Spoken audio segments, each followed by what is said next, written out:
Hi, this is Wayne Rivers at FBI, and we build better contractors. This week, I want to talk about how the best teams hold themselves accountable. Why is this important to you? Well, golly, we all struggle with accountability in our organizations. The worst organizations don't have any accountability. Mediocre or average organizations have, the boss holds people accountable, maybe.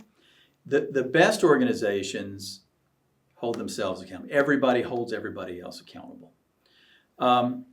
Lack of accountability is a negative that affects everybody in the workplace. And now, maybe we should try to define accountability a little bit. It's not butt chewing. It's not coming down on people like a ton of bricks. That's reactive. That's probably an overreaction in some cases. Accountability is kind of a value that everybody in your organization ought to share. Good people want to be held accountable. Employees that are marginal or worse just try to stay under the radar. They avoid detection, and if they can go undetected, they can be unaccountable. Accountable people do what they commit to. They accept responsibility for their own actions, and they help their teammates. So accountability is more than just wagging the finger at somebody that did something wrong. It's about your culture in a way.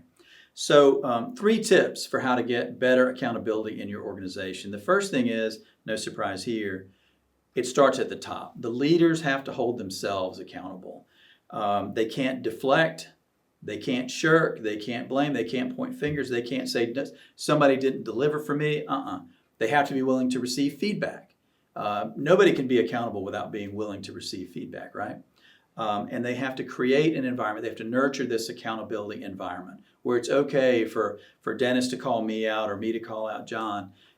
That's just the nature of the kind of organization you have to have if you want top to bottom and bottom to top accountability.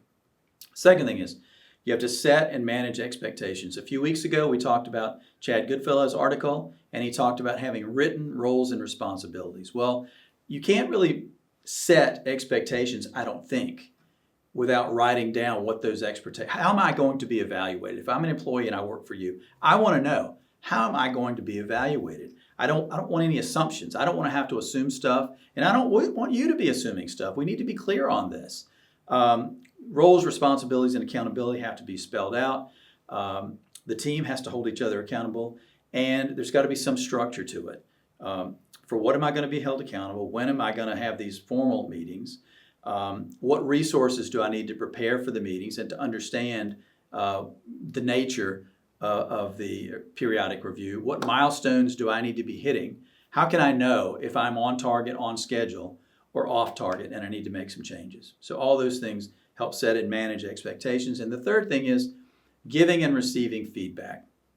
There's no accountability without feedback, right? So there's got to be an element, a sense, an atmosphere of psychological safety in the organization. If I'm always afraid that ton of bricks is going to fall on me, that's a tough place.